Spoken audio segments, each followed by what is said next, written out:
17 years ago, we saw the release of a legendary Air Max 95, and I'm not gonna lie, we're seeing one of the best attempts at bringing that classic back. What is up, everybody? Welcome back to the Sneaker Circle. It's your boy Danny, and I'm gonna be reviewing these. So in front of us today, we do have the Air Max 95 Stash collaboration. This is a 2.0. This is a part of a pack, so there's also a pair of Air Force Ones with it.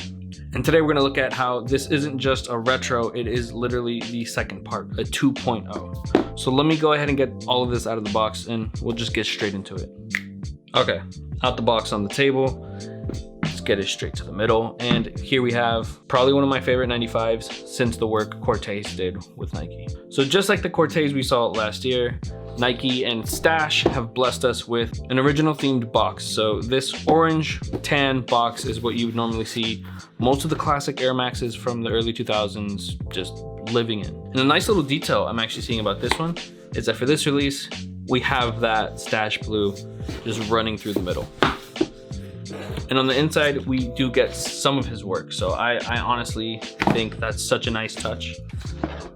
Putting that there. So I've seen a lot of opinions on the shoe. A lot of people aren't liking it because they changed some key components that people claim made the first one so great. And I'm seeing some people really happy with these. I'm on the camp that I am completely happy with this release. I love seeing them in person. If you're someone who really likes Air Maxes, I'm telling you, you're probably gonna have to pick these up. So a little history on Stash and Nike, or just Stash himself, or as he calls himself on Instagram, Mr. Stash, is one of the most legendary graffiti artists of probably our time. So in the early 80s, he started working alongside legends. So we're talking Herring, we're talking Basquiat. And in the same era, we also have Futura. So the graffiti scene was great back then. But unlike most of the initial graffiti artists that were really popular in that time, he didn't transfer his work into galleries. He continued tagging trains all the way until probably the early 90s and easily cemented himself as a graffiti artist. His work with Nike dates back to the early 2000s. We have seen works with BAPE, we have seen works with Leica.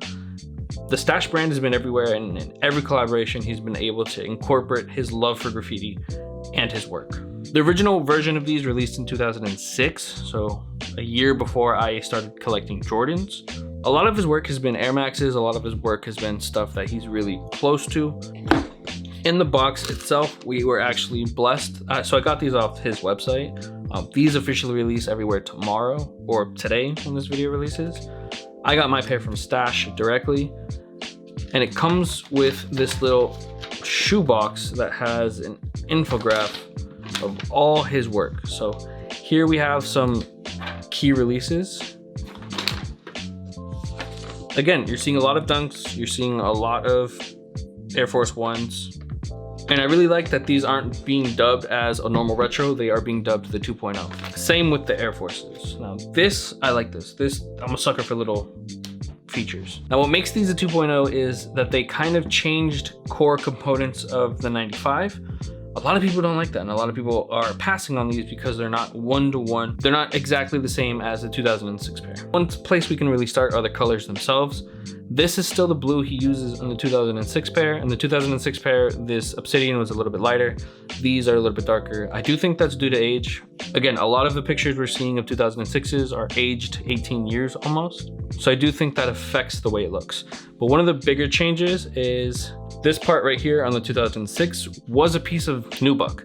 They made it into the synthetic material, but visually, I think it works with the sneaker. I'm glad they didn't do that with everything. I feel like a lot of people see this and think they're cheaping out on the shoe itself, when I think this has a more practical use on the shoe. So I feel like all the big changes about the sneaker helped its durability, helped its overall ability to last. This blue itself, I think, helps weatherproof the sneaker and make the upper last just a little bit longer than the original 2006 pair did. And alongside that, we do have a different mesh system on here. I think most of the 2006 releases of any Air Max were very polyester based, very heavy on that. This webbed mesh right here is just another thing that allows the shoe to have more life. And the second big change about the sneaker is the lacing system itself. So if you know traditional Air Max 95s, and you look at these right here, they normally don't have these eyelets. This is new to this sneaker. They normally have the same loop system, but the loop system is stitched directly to the upper. So they are prone to ripping, especially if you're wearing your pair into the ground. I think for most Air Max 95s, it's either the laces go out or the air bubble goes out. But other little core details are the same. You still have a nice black leather on the bottom.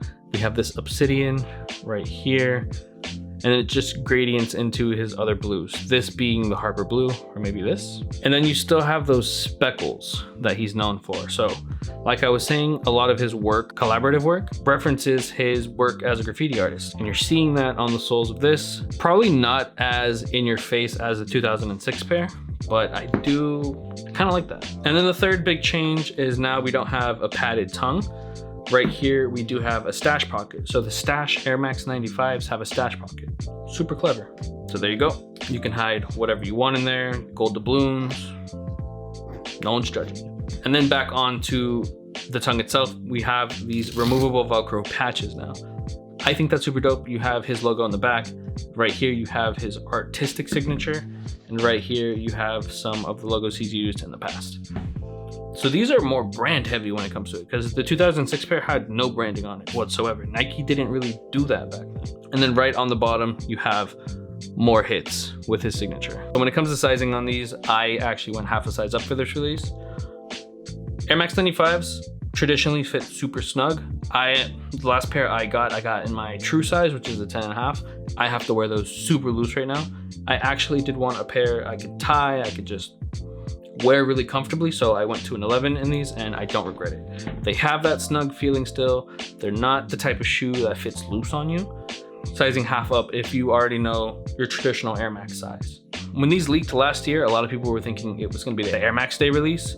That was not the case. Instead, we got these for Art Basel, which to me is more in line with Stash. He had an entire gallery dedicated to his work with Nike and his history as a graffiti artist. You got to see a lot of the Nike samples there, and it was a partnership directly with Concepts. So it was Concepts' new store opening here in Miami, and they debuted it with probably one of the best re-releases of a classic color. Retail on them was $200. I got these off the Stash site, and here in Miami, you did have a chance to get them in person. I think you had to buy the pack from the Concept store release, and Stash was there at signing boxes. It was pretty cool, but I was way too sick. Retail is $200, so even December 13th, the official worldwide release, it's gonna be $200. I do think these are probably gonna sit. They've been sitting on the Stash site all week, basically. I think this is gonna be a sleeper this year. This shoe specifically, an absolute sleeper. Now, if you're not a fan of blue, if you're not a fan of Air Max 95s, if these do absolutely nothing to you, then yeah, you could probably pass on them. But I think this has been one of the best examples of how to bring back classics